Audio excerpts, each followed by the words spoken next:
Ce soir, la ministre des Affaires étrangères, Mélanie Joly, convoque un front commun féminin contre le régime iranien. Quel rôle pour le Canada en Iran? L'iranologue Haniyeh Ziaei répond à nos questions. La commission d'enquête sur l'état d'urgence, l'inflation, le nouveau cabinet de François Legault à Québec. On revient sur les dossiers chauds de la semaine avec notre panel d'analystes. Le Bloc québécois revient à la charge pour couper les liens avec la monarchie. Y a-t-il un appétit au Canada pour rouvrir le dossier constitutionnel? L'avis du constitutionnaliste Benoît Pelletier.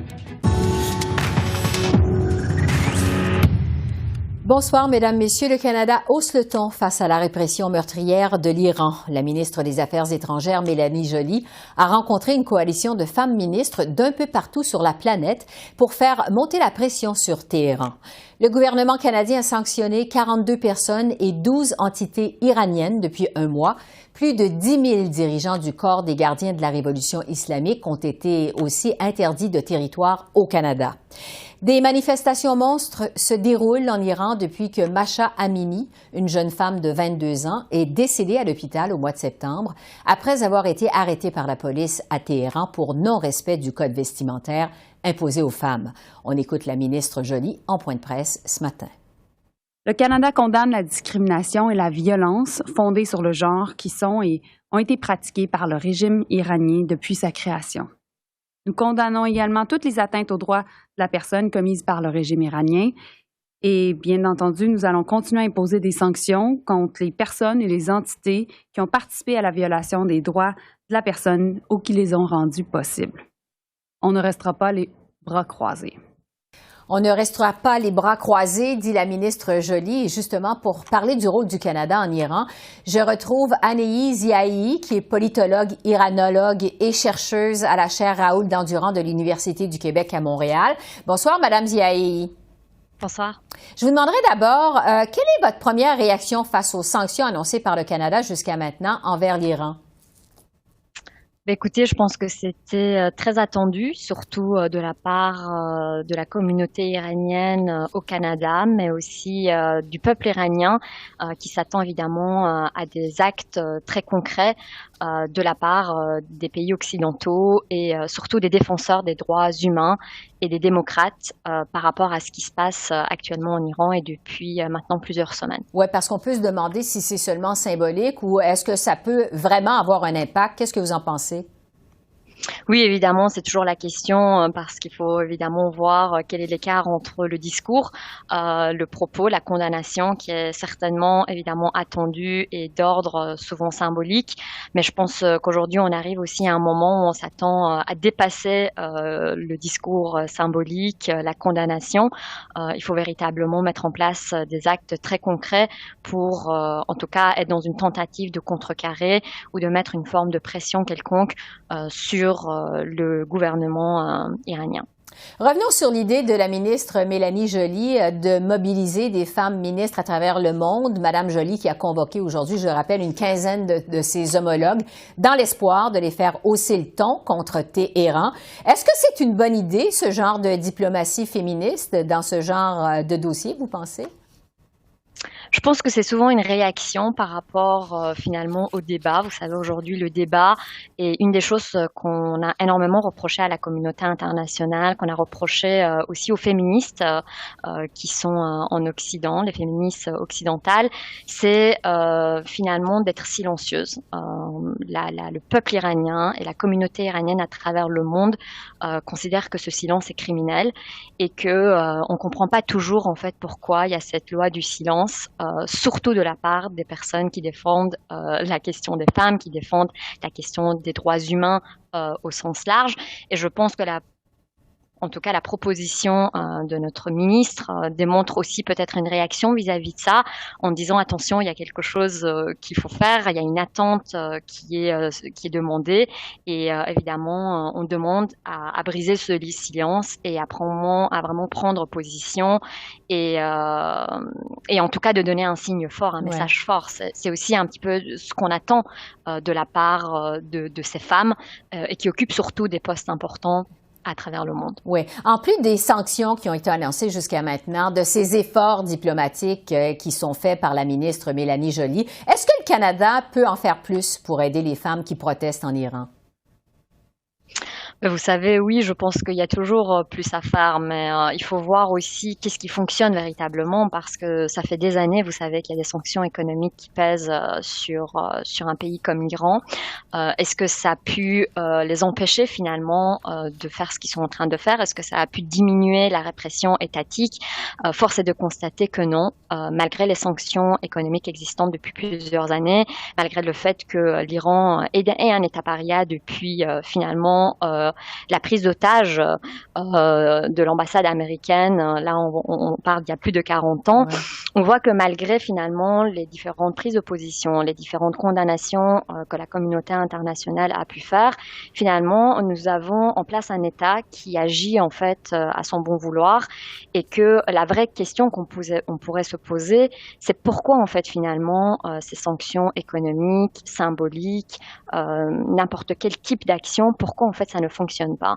Parce que maintenant on peut faire un comparable avec ce qui s'est passé avant. Vous savez, c'est pas la première fois que le gouvernement iranien réprime son peuple, c'est pas la première fois qu'il y a un déploiement de cette répression brutale, et c'est pas non plus la première fois que la communauté internationale condamne l'Iran. Ouais. Juste pour revenir à ce qui se passe maintenant, là, parce que je le disais d'entrée de jeu, l'Iran est le théâtre de manifestations vraiment importantes depuis que Mahsa Amini, cette jeune femme de 22 ans, est morte à l'hôpital au mois de septembre après avoir été arrêtée par la police des mœurs à Téhéran pour non-respect du code vestimentaire qui est imposé aux femmes dans le pays. À quel point ce mouvement-là, auquel on assiste en ce moment en Iran, c'est unique dans l'histoire du pays? Je pense que c'est unique dans le sens de sa portée universelle. Je pense que c'est unique parce que ça réussit en fait à relier, si vous voulez, à croiser différentes factions de la population, différents groupes d'individus. Vous avez à la fois dans ces manifestants des étudiants, des activistes, des militants, des artistes. Vous avez toute la classe ouvrière qui a rejoint le mouvement. Évidemment, les étudiants sont un moteur, étant donné que c'est une population jeune. Vous avez des lycéens, des collégiennes qui portent évidemment aussi le message. Donc, je pense que le fait que ce soit un mouvement qui finalement qui démontre finalement un mécontentement très généralisé et qui vient rallier aussi différentes générations. En ce sens-là, oui, il y a des particularités à noter. Et puis, je pense qu'au-delà de la question du port du voile obligatoire, on touche véritablement ici des questions à portée universelle, les libertés les plus fondamentales, les droits humains. Et c'est en ce sens, je pense aussi que ça vient rejoindre une responsabilité qui est partagée avec la communauté internationale. Oui, il nous reste quelques secondes. La répression du régime contre les manifestantes et les manifestants, on le sait, a été brutale jusqu'à maintenant. Au moins 122 morts selon des groupes humanitaires, dont au moins 23 enfants âgés de 11 à 17 ans, selon Amnesty International. Si la pression continue sur le régime iranien, est-ce que vous pensez que le régime va devoir finalement faire des concessions, ou si cette répression va se poursuivre ou même s'intensifier assez rapidement? Malheureusement, ce qu'on a pu voir dans le passé, c'est que à chaque fois quand il y a eu ce type de mobilisation, la première réponse a toujours été une répression directe, physique et sans équivoque. Je pense qu'il y a véritablement une impuissance aujourd'hui de faire pression sur l'État iranien. J'espère personnellement que je me trompe, mais j'ai l'impression que finalement on ne parvient pas à mettre quelconque pression sur un État dont la réponse a souvent été la répression. Je pense que malheureusement, et on le voit depuis maintenant des semaines, et ça va être un petit peu le cas dans les jours et les semaines qui viennent, la répression évidemment se montre de plus en plus brutale. Vous savez, la prison d'Evin, où il y a énormément d'activistes et des prisonniers d'opinion et des prisonniers politiques, a été incendiée. On a entendu des coups de feu. On sait maintenant qu'il y a des balles réelles qui sont tirées à l'aveugle, mais aussi de manière ciblée. Donc peut-être que la répression n'a même pas encore montré totalement son visage, mais en tout cas, ce qu'on peut constater, c'est qu'elle est sans limite et sans retenue. Et les autorités iraniennes ont bien précisé qu'ils montraient en fait aucune indulgence par rapport aux manifestants. Situation donc qui pourrait peut-être même empirer. Agnès Yahéhi, je rappelle que vous êtes politologue, iranologue et chercheuse à la chaire Raoul Dandurand de l'Université du Québec à Montréal. Merci beaucoup. Merci. Merci. Merci.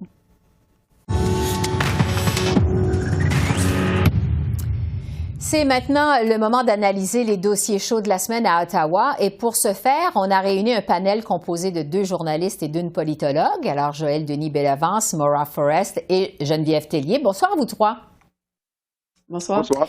On va commencer par la commission d'enquête sur l'état d'urgence à la suite des blocus des camionneurs à Ottawa et aux frontières l'hiver dernier. Les témoignages encore s'accumulent cette semaine. Et ils démontrent, mais vraiment, l'état de désorganisation et de mauvaise planification des autorités. Maura, qu'est-ce qui vous a le plus semblé accablant dans tout ce qu'on a appris cette semaine? On a beaucoup appris cette semaine, par exemple, déjà, mais je dirais qu'il y a 2 choses qui m'ont vraiment marqué. Premièrement, c'est qu'on entend de plus en plus de témoignages qui suggèrent que le service de police d'Ottawa ont pu savoir ce qui s'en venait. Rappelons que pendant des mois, le service de police d'Ottawa, incluant l'ancien chef Peter Slowly, insistait qu'il n'y avait aucune manière pour le service de police de savoir que les manifestants allaient demeurer à Ottawa plus de la première fin de semaine.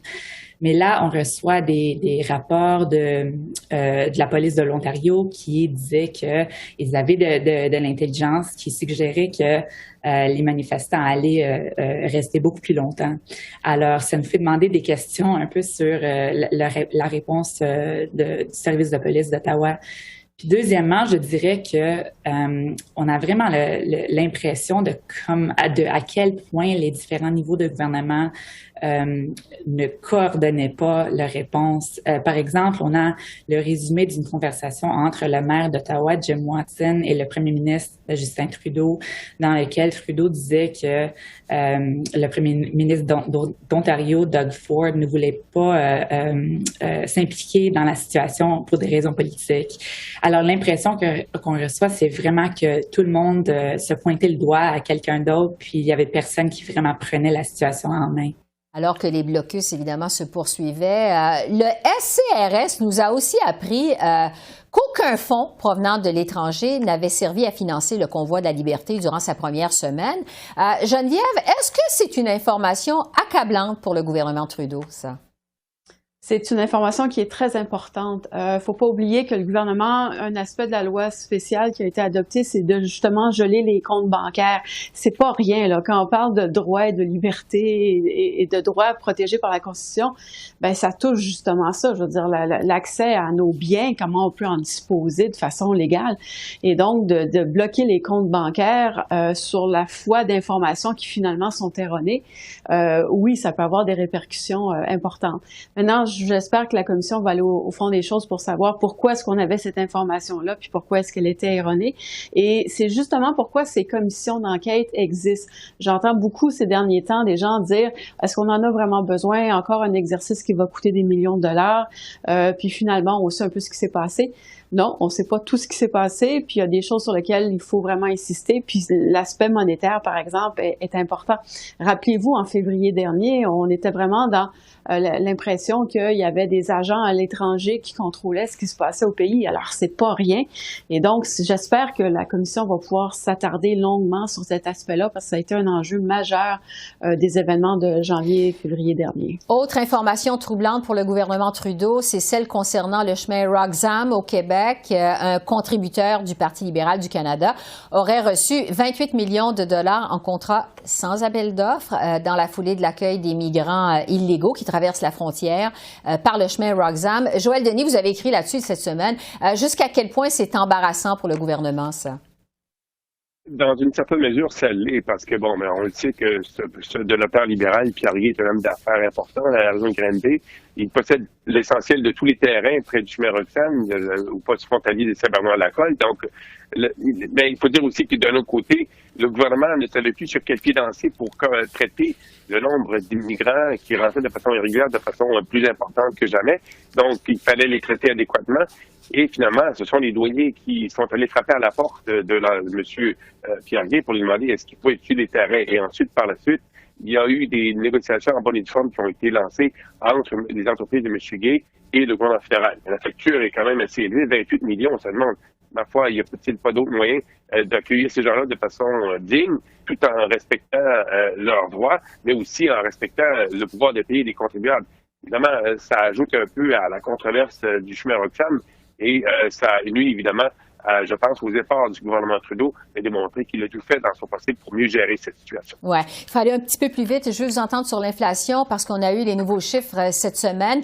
Chiffres qui démontrent une baisse de l'inflation, mais vraiment très légère. Il y a la ministre des Finances, Chrystia Freeland, et le premier ministre Trudeau aussi, qui se sont montrés, je dirais, plus pessimistes par rapport à l'état de l'économie canadienne. Les deux ont prévenu que le Canada, se prépare à affronter des zones de turbulence économique. Les experts parlent de plus en plus de récession. Geneviève, jusqu'à quel point ça changerait la donne à Ottawa si le Canada tombait en récession? Ah, ça va beaucoup changer la donne parce que l'aspect économique, premièrement, c'est la préoccupation de la majorité des Canadiens, là, c'est directement dans notre portefeuille, mais c'est aussi l'aspect sur lequel Pierre Poilievre martèle constamment son discours. Alors, il veut se présenter comme étant la personne qui peut régler les problèmes économiques. Puis par ailleurs, Justin Trudeau, ça n'a jamais été son point fort non plus, l'économie. On n'a jamais senti que M. Trudeau était vraiment préoccupé par des questions d'enjeux budgétaires, de relance économique et tout ça. Et là, ça va être à Chrystia Freeland de faire ses preuves qu'elle n'a peut-être pas encore faites, mais déjà cette semaine, on entendait des choses nouvelles de sa part, peut-être un petit peu plus de rigueur budgétaire. On a aussi annoncé des investissements un peu économiques, un peu à gauche, à droite, j'allais dire, là, au pays. Et donc, on voit déjà la préoccupation du gouvernement. Mais très certainement, ça va venir changer la dynamique, à mon avis, si effectivement il y a la récession. Parce que la ministre Freeland semble mettre la table pour sa prochaine mise à jour économique. Maura, à quoi on peut s'attendre et quand?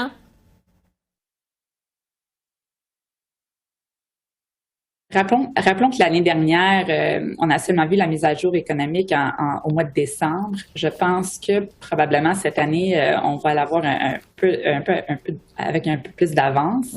La ministre Freeland a donné 2 discours déjà cette semaine, avec un autre qui s'en vient juste dans les prochaines minutes en Alberta, qui semble ouvrir la porte à la mise à jour économique.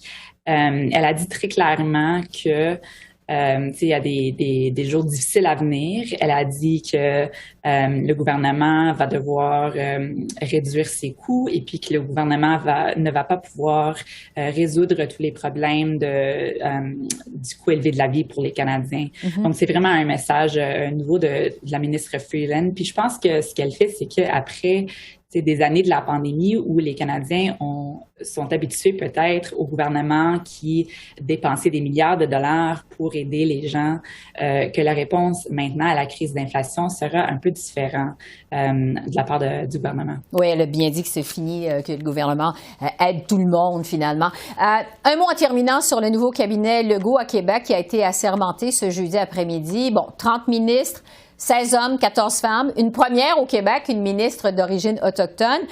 Changement important quand même dans les relations Québec-Ottawa. Sonia Lebel n'est plus ministre des Relations canadiennes. Ce sera désormais Jean-François Roberge, qui est connu pour être un fervent nationaliste, qui sera aussi ministre de la langue française. Joël Denis, quel message est-ce que ça envoie à Justin Trudeau?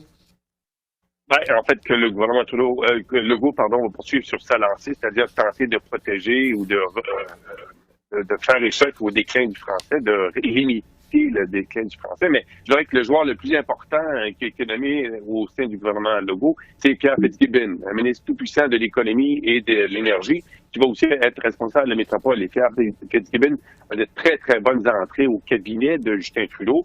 Et aussi, il est très proche de plusieurs ministres, dont François-Philippe Champagne, ministre de l'Industrie, et Mélanie Joly, ministre des Affaires étrangères. Donc, les points de communication vont surtout être entre M. Fitzgibbon, même Sonia Lebel, même si elle perd un peu son poste de responsable des relations canadiennes, et Pablo Rodriguez du côté d'Ottawa, François-Philippe Champagne, et également Mélanie Joly. Donc, les canaux de communication vont rester très, très actifs entre Pierre Fitzgibbon et le cabinet de Justin Trudeau. Oui, c'est important. On verra ce que ça va donner effectivement au chapitre des relations Canada-Québec. C'est tout le temps qu'on a. Joël Denis, Maura et Geneviève, merci beaucoup. Merci. Merci. Au revoir. Merci. Et puisqu'on vient de parler de l'assermentation du nouveau cabinet du premier ministre François Legault, le Bloc québécois saute justement sur le débat qui fait rage actuellement au Québec sur le serment au nouveau roi Charles III. Le Bloc profitera de sa journée de l'opposition mardi prochain pour déposer une motion invitant la Chambre à débattre et considérer de mettre fin à la relation du Canada avec la monarchie britannique. Voici un avant-goût dans cet extrait de la période des questions cet après-midi. On est dans un pays où on n'est pas capable de nous dire c'est qui le chef d'État. Quand même, c'est quand même intéressant et on nous dit que c'est normal. Le premier ministre démocratiquement élu encourage un serment à un roi étranger. Expliquez-moi ça.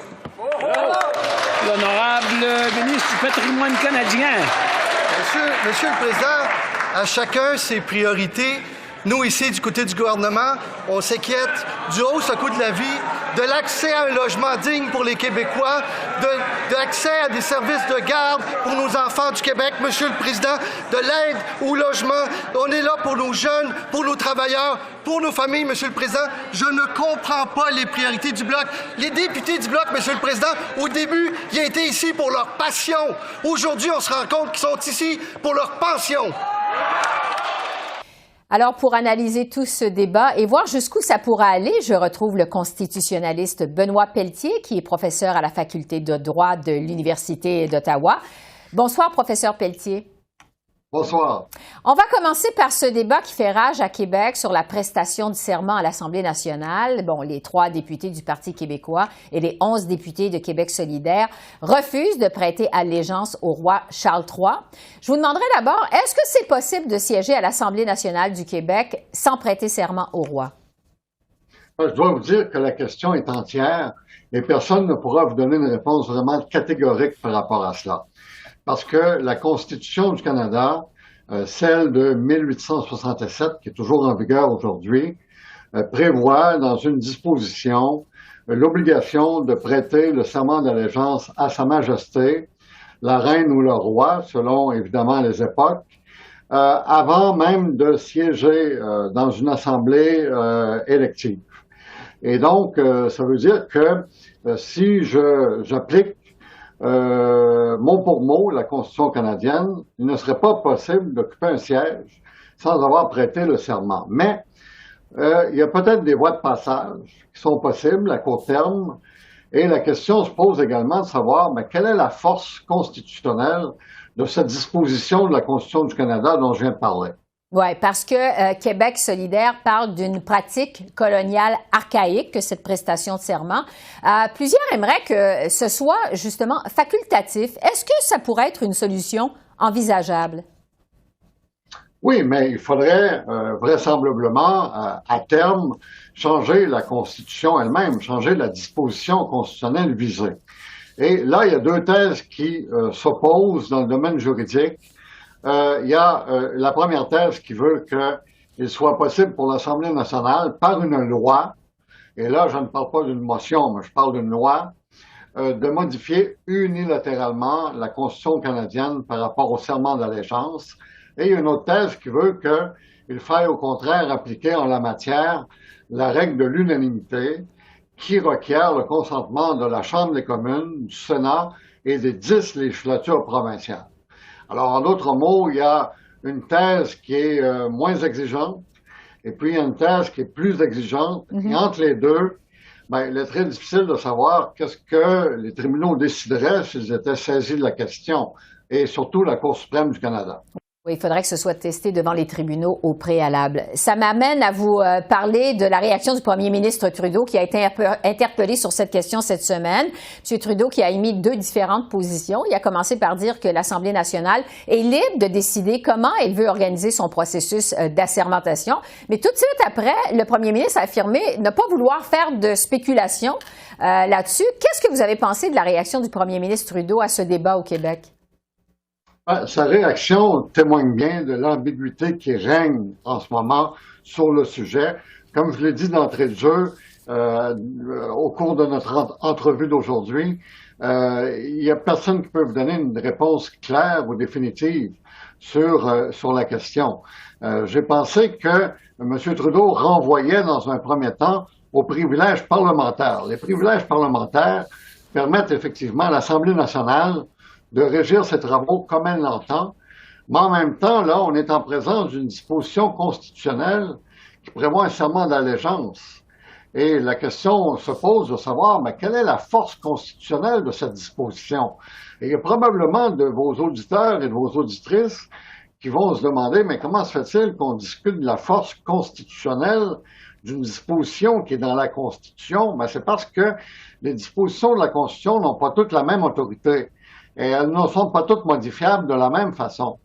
Et là, nous sommes peut-être ici en présence d'une disposition qui est modifiable par l'Assemblée nationale agissant seule, mais je ne peux pas être certain, je ne peux pas être catégorique là-dessus. Comme je vous l'ai dit, il y a une autre thèse qui, elle, va dans le sens de l'application de la règle de l'unanimité. Bon, parlons de la démarche du Bloc québécois maintenant, parce qu'on l'a vu, le Bloc veut profiter de sa journée de l'opposition mardi prochain pour présenter une motion qui vise à couper les liens avec la monarchie. Qu'est-ce que vous en pensez de cette motion? Ça pourrait aller jusqu'où? Ben, je ne pense pas que la motion va aller très loin à ce stade-ci. Mais je vous dirais que je fais une prédiction, c'est que d'ici quelques années, d'ici 5 ans peut-être, la question de la monarchie constitutionnelle et de son futur et de son maintien va bel et bien se poser au Canada. Parce que il y a certains pays qui vont remettre en question leur monarchie constitutionnelle, leur adhésion à la monarchie, et les Canadiens ne voudront pas être absents de ce débat-là. Ils vont vouloir aussi qu'il y ait un débat sur la question au Canada. Je ne peux pas présumer à l'avance de ce que sera la décision des Canadiens, mais je peux vous dire que la question de l'abolition de la monarchie va s'imposer d'elle-même, que le premier ministre du Canada le veuille ou non. Oui, parce cette question-là va s'imposer au cours des prochaines années. Oui, parce qu'entre-temps, le premier ministre Trudeau, justement, a dit que les Québécois n'ont pas vraiment d'appétit pour rouvrir le dossier constitutionnel. Est-ce que vous pensez qu'au moment où on se parle, il y a de l'appétit au Québec, mais aussi au Canada pour ce dossier-là? Au moment où on se parle, non, vraisemblablement pas, même si il y a probablement une majorité de Canadiens qui serait favorable à l'abolition de la monarchie. Mais d'abord, ce qui va se passer, c'est que ça va être discuté dans d'autres pays. Il y a d'autres pays, comme la Nouvelle-Zélande, l'Australie, vraisemblablement, qui vont remettre en question la monarchie. Et je ne serais pas surpris que les Canadiens disent, ben, nous aussi, on veut en débattre. Et peut-être que même il y aura la tenue d'un référendum au Canada sur cette question-là. À tout événement, c'est une question qui, je pense, va susciter de l'intérêt. Si elle ne suscite pas d'appétit pour la réouverture du dossier constitutionnel, au moins elle va susciter de l'intérêt d'en débattre de la part des Canadiens. Donc, ça va être à suivre. Benoît Pelletier, oui, professeur à la Faculté de droit de l'Université d'Ottawa, merci beaucoup pour vos lumières. Très apprécié, très intéressant. Ça fait plaisir. Merci, au revoir. Alors voilà, c'est comme ça qu'on a vu l'essentiel de l'actualité de ce jeudi 20 octobre sur la colline parlementaire à Ottawa. Esther Bégin qui vous remercie d'être à l'antenne de CEPAC, la chaîne d'affaires publiques par câble. Je vous souhaite une excellente fin de soirée et je vous dis à demain. Au revoir.